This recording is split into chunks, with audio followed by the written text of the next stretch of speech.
Welcome to Screen to Speed, powered by Init eSports. In this podcast, we dive into the journeys of remarkable individuals making waves in sim racing and bridging the virtual with the real. From the thrill of digital circuits to the roar of real life racetracks, we explore the passion, dedication, and innovation that drives the world of motorsports. We'll hear from athletes, creators, and pioneers sharing their stories, insights, and the powerful ways sim racing is connecting communities and creating pathways into motorsports. So buckle up, Screen to Speed starts now.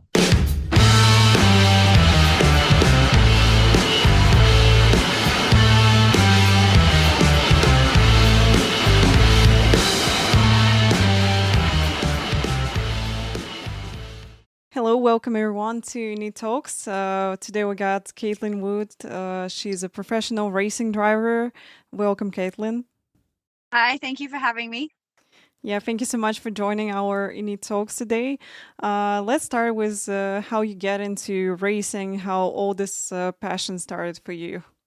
Yeah, okay. I started racing when I was young, when I was 7. But I think I kind of caught the bug a few years before that. There's quite an age gap between myself and my brother, so he's 12 years older than me. So by the time I was born, he was already go-karting, and I was lucky enough to grow up around it in that environment. So by the time I was 7, I wanted to get my first go-kart. And yeah, on my 7th birthday, my dad and my brother took me out to our local kart track back home in Australia, Newcastle Kart Club. And I guess that's where it all started. I didn't make it past the first corner, and I was straight off into the gravel trap. So my poor dad had lots of running around to do after me, but I loved it. And I guess ever since then, at 7, I've never not been involved in motorsport. Obviously started in go-karts and then progressed through the junior ranks of motorsport. Yeah. This is great. I also started in the same way in karting, so I remember that Yeah. first time I went to the tree or something. It was really fun. Yeah. Yeah, exactly. So we all start somewhere, right? Yeah, that's true. Can you tell me more where you move after go-karts and how your career started to develop? Yeah. So I guess, karting was always a family hobby, for me and my dad and my brother. And it was something we did on weekends, as I'm sure you can relate to. And I guess the older I got, when I started to come into my teenage years, 12, 13, 14, was when I realized, I really am enjoying this and I want to do more. So, I spoke to dad and was like, I want to try and be better, and I'm passionate about motorsport and I want to see where that takes me. So he did his best and we did our best to try and compete in national karting championships and compete against the best. My dad's kind of motive was, if you want to be the best, you got to compete against the best. So yeah, we tried to do that as much as we could. And when I turned 15, 16, I guess kind of similar kind of story is my brother had made the step up into Formula Ford, into race cars, obviously quite a few years before me. And the Formula Ford car was back home in our shed, kind of in a million pieces. So it had kind of been in the shed for quite a few years. And I remember, 15-year-old Caitlin in the shed after school with dad. And I was just like, so when's it my turn, huh? When can I drive the Formula Ford? And dad was really shocked, and I don't think he knew what to say. So he kind of gave me an ultimatum, and he was like, well, if you can put the race car back together, then you can drive it. And yeah, 15-year-old Caitlin thought, yeah, that can't be that hard. I can do that. And it turns out it is pretty difficult. But yeah, so I then spent those summer holidays in Oz, which was over Christmas and New Year's, with dad kind of rebuilding the Formula Ford. And in the following year, we took it racing, and I had my first test day, and that's ultimately how I made that progression into race cars. So again, I was fortunate to have that opportunity to be there, and obviously my dad pushed me to make sure I was ready and it was something that I wanted to do. And thankfully, on our first test day, all 4 wheels stayed on, so I did an okay job. But yeah, we enjoyed it, and it's a really special way for me to have got started, especially doing that with dad. And and having that, and that was our own, I guess, little race team. We did it together. So my dad would kind of be my mechanic and my brother would be my engineer, and we'd travel up and down Australia competing in different Formula Ford championships. And obviously being 15, I'd never driven on the road before, so I was getting used to driving a manual and understanding the characteristics of driving a car and not a go-kart anymore. And so it was a really cool fundamental tool for me to develop as a driver and compete in Formula Ford. And after that, we then started to look into race teams, etc. But yeah, it was a very, very fun way to get started. That's great. So Formula Ford is a great car. I race it in iRacing a lot of times, Yeah. and it's really fun indeed. And of course, when you jump from go-karting to formulas, it's completely a different thing with a view, with how you race and how you balance the car for the corners and everything. Can you tell me more about what is your favorite Australian track which you race? Oh, that's easy. That's easy. What do you think it is? Mount Panorama? No? Yeah. Yeah. Yeah. Okay. I feel like it's every Aussie's favorite track. Yeah, either Bathurst, Mount Panorama, or Phillip Island. They're definitely my two Mhm. favorites back home. Yeah, Yeah, for Phillip sure. Island is a great one also. I think a little bit Yeah, underrated in iRacing. So I'm all the time a little bit sad. definitely. Yeah, when people not racing it. I think it's really fun and going with a flow track. I really like it also. Yeah. All right. And then after some time you like jump to different formulas after Formula Ford, or there was like GT cars. So how you move Yeah. forward with career? Yeah, I think just like everybody in motorsport, it's very difficult financially to take those next steps. We all know what that's like. And so yeah, I did a few years of Formula Ford. We stepped into a race team and I did 1.5 seasons with the race team, Synergy Motorsport, because unfortunately we kind of ran out of budget, we ran out of sponsors to continue that program. Afterwards, I got a scholarship drive to do a few rounds in Australian Formula 4. So, again, obviously sounds similar, but separate. We obviously have slick tires and wings and a little bit of downforce. And yeah, that was 2 or 3 races at the end of 2015. And then the following year in 2016, that was kind of my fresh 18. It was a little bit, I think, of, I don't know what kind of year we call it, but it was my I took a chance, I took a leap, that's for sure. And a German team had been in touch with me called Rider Engineering, for anybody that has heard of them, and asked if I would like to be a part of their junior program called the Rider Young Stars, and that was a part of the European GT4 Championship. So it was a big step for a young Australian living, going to move to the other side of the world. And so I remember kind of my dad sitting me down at the dinner table, being like, this is as far as we can take you, Caitlin. It was like a sponsored drive, but obviously my parents had to give up a lot for me to be able to move to Germany on my own and things like that. So yeah, he said not many Australians get to go and race in Europe, let alone Monza and Spa and all these amazing circuits, let alone, there's not many female Australian drivers before me that have done that either. So he's like, go and enjoy yourself and do the best you can. And, if you win, you then got a fully funded drive the following season in GT3 with Reiter in the Blancpain GT series, now known as GT World Challenge. So for me, I could see the progression and I could see how I could progress my career in GTs and continue that progress. So I really wanted to take that step. And yeah, and then dad was like, but if you don't win, that's absolutely fine. You can come back home to Australia and go to university and continue another route, so to speak. So yeah, that was enough motivation, I think, for me to win. And so yeah, I won that Young Stars program in European GT4, and I won that scholarship. So then that snowballed me into GT3 in Blancpain in the Lamborghini Gallardo REX, so the previous generation before the Hurricane. And yeah, that was crazy to compete, in my opinion, against some of the best drivers in the world. And it was an endurance championship. So I had a few teammates that year, and we finished on the podium in our first race at Mazzano, which was really cool in our class, in the Silver Cup class.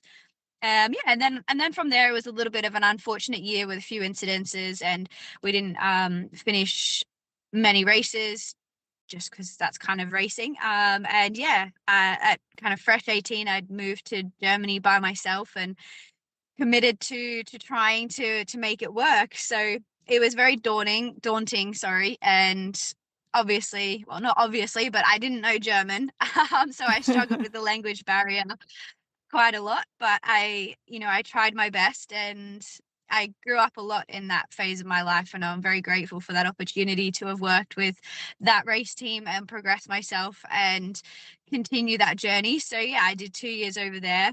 And then after that, I then moved to the UK because I thought that would be a good stepping stone to continue that GT journey.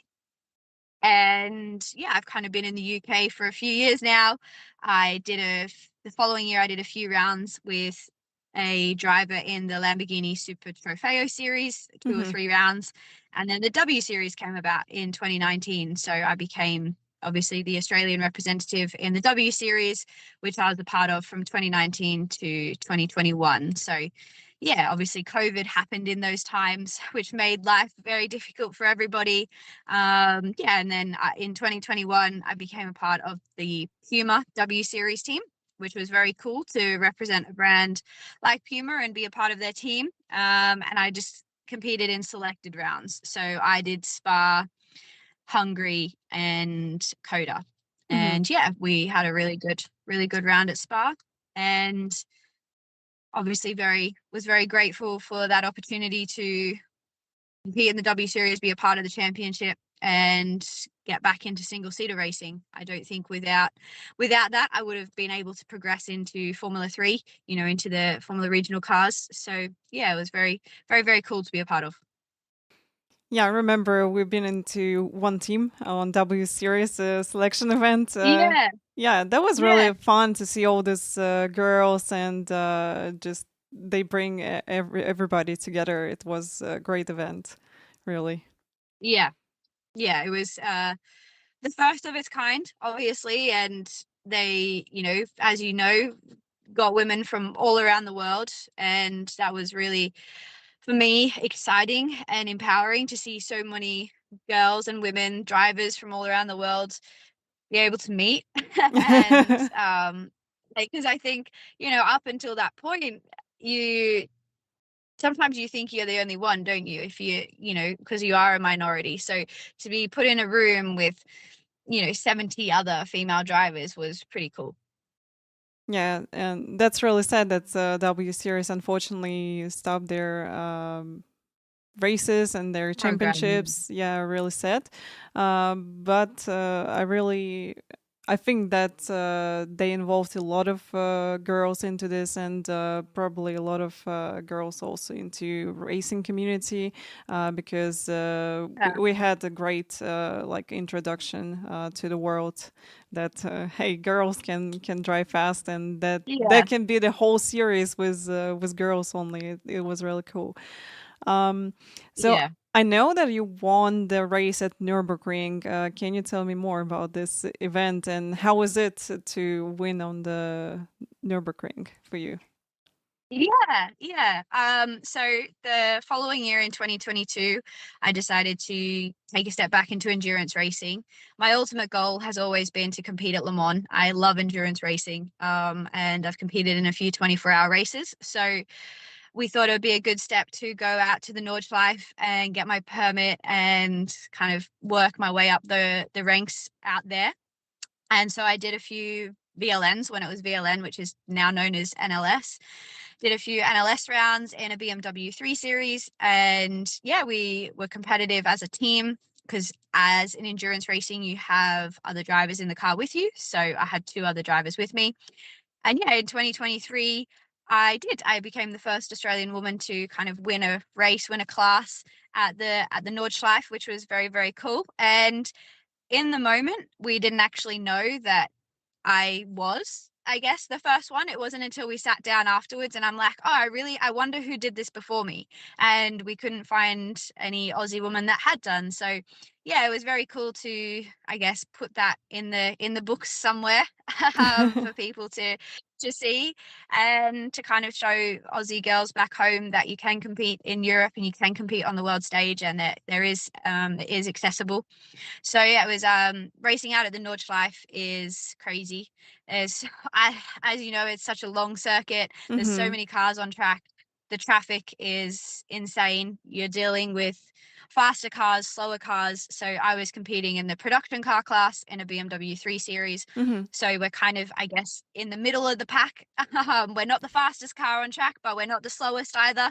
So you're looking for traffic in front of you and behind you. So yeah, it definitely makes you very aware and teaches you so much as a driver about how to, I guess, be fast in traffic as well, not just fast as an overall lap time, and know when to go for a move, when to hold back, and just drive a little bit smarter realistically. And the Nordschleife isn't afraid to throw out some wild weather as well. So I remember in one of my stints in one of the races there, I was out on slicks and it started to rain. So it Mm-hmm. was literally all about just bringing the car home, but you still have, I don't know, 6-7 kilometers left of the lap. So yeah, it's a crazy circuit out there, but it was very cool to be able to get some results out there and yeah, and compete.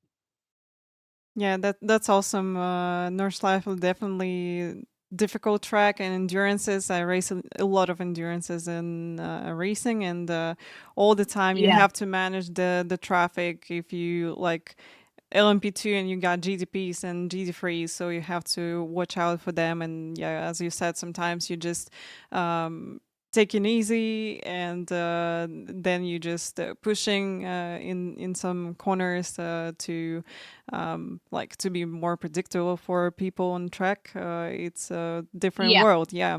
And I think endurance is such a great because you're working with a team. You also managing traffic and you saving fuel and you're doing a lot of stuff. So I really like endurances as well. So Yeah. how do you see your road to Le Mans? Because that's your dream. Uh, yeah, yeah, absolutely. There, well, for me personally, there hasn't been an Australian woman compete at Le Mans since 1935, and there's only been one, and her name was Joan Richmond. So it's been 90 years. So I'm definitely passionate and ready to kind of break that Mhm. break that drought and get on the grid somehow.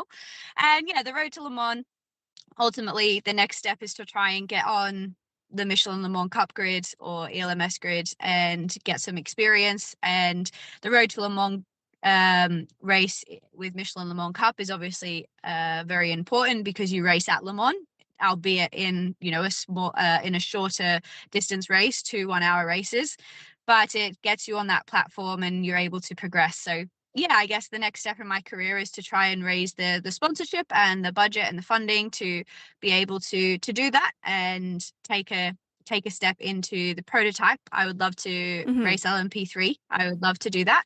But I also have experience in GTs, so I'm very open-minded and I'm very happy to drive anything and everything. So yeah, I'll continue kind of pushing for that route for Le Mans, but I would never say no to an opportunity at the same time. We wish you good luck for that. Hopefully, we're going to see you in Thank you. LMP3 and 24 hours of Yeah. Le Mans. Yeah, that's absolutely amazing event and a great track to drive on. Definitely. How do you see the representative of women into the racing right now? Like, do you see that something changing and actually like community more friendly to everybody?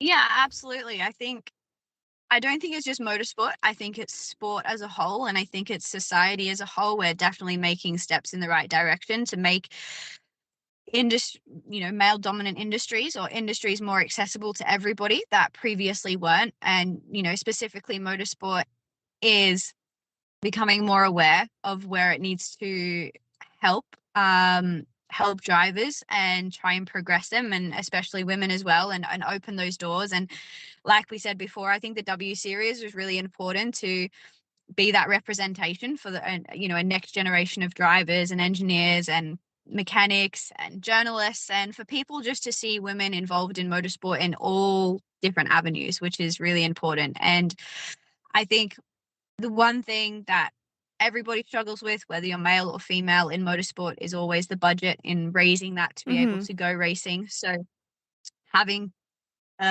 scholarship programs and initiatives like the Iron Dames, and obviously now F1 Academy, is great to see, to be able to put these talented women up and for the world to see, ultimately to see them perform and perform well, which is important. I'd say society is more accepting. Don't get me wrong. I think there's always been a little bit of a stigma about female drivers, and it's just ultimately, at the end of the day, we know our own capabilities. We're as individuals, as drivers, and you just go out on the track and you just perform, and it doesn't matter who you are or where you come from or anything like that. And that's I guess the most important thing.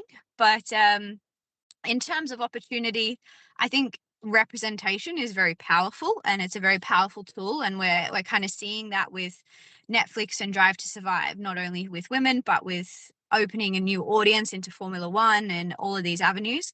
But what I'm really passionate about as well is, obviously, we want to influence and inspire the next generation, but then what do we do with these women and these girls to, once they are inspired? Where are the opportunities? Where are the stepping stones? And not just as a driver, but as an engineer and as a mechanic. And are we still having it be accessible? It's all well and good sparking all this inspiration and getting people interested, but I think the next step is to really try and increase the opportunities and the scholarship programs and university opportunities and work placement and all of these different avenues to actually get women on the ground and in the field, and not just women, but everybody from all different areas. So yeah, I think that's also really important.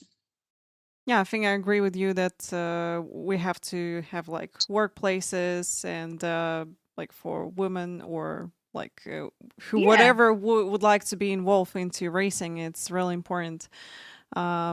What advice can you give to young women who trying to go for the same path as you? Yeah.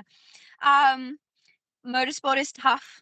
It is tough. It's like any sport in the world, or anything that you want to achieve. It's not going to come easy, and that's okay. And that's part of the journey. And that's what makes you a better driver, a better person, a better athlete. So enjoy the journey.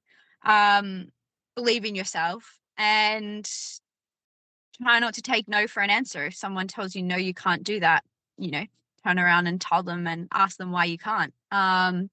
Always try and keep striving to be the best version of yourself that you can be. But at the end of the day, the most important thing is that you enjoy it. I think throughout my career, there's definitely been ups and downs, just like anybody's career or any sports person, sorry.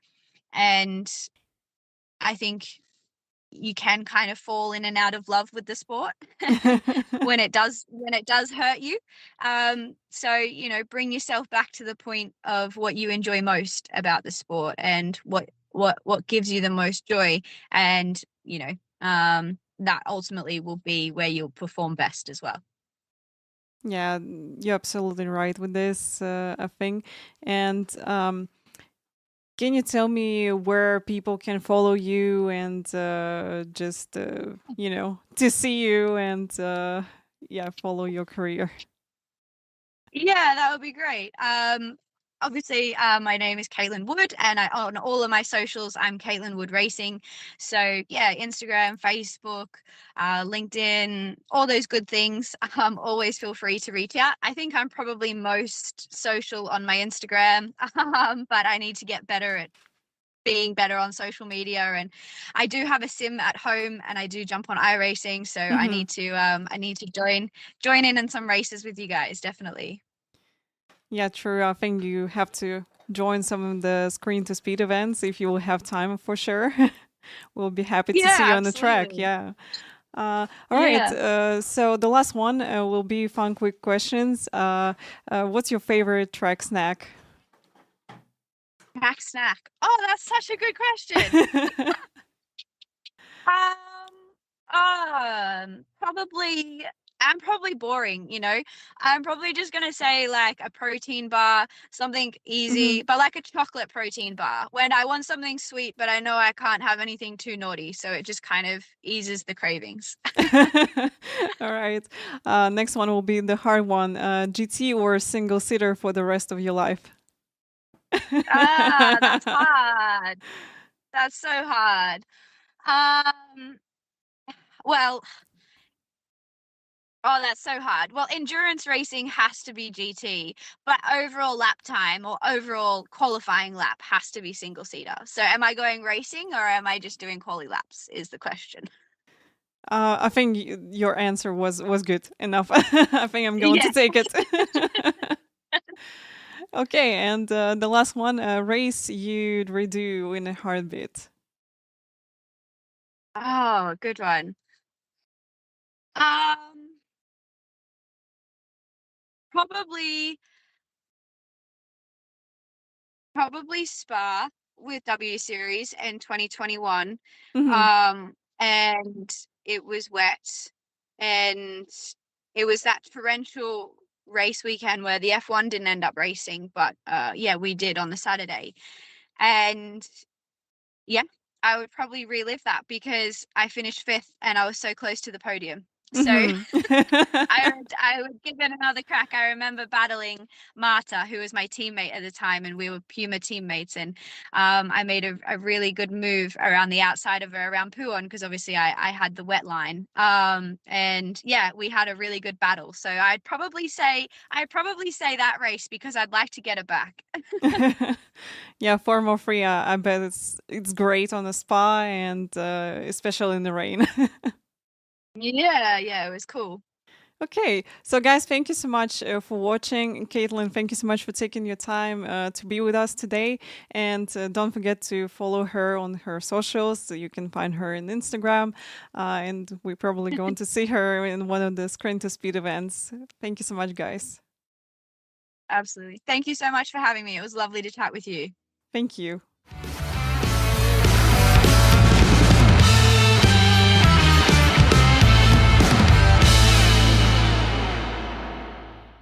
Init eSports focuses on sim racing events and digital tournaments. They bring esports content to fans and sponsorship opportunities to brands while maximizing audience reach across multiple sports, industries, and platforms.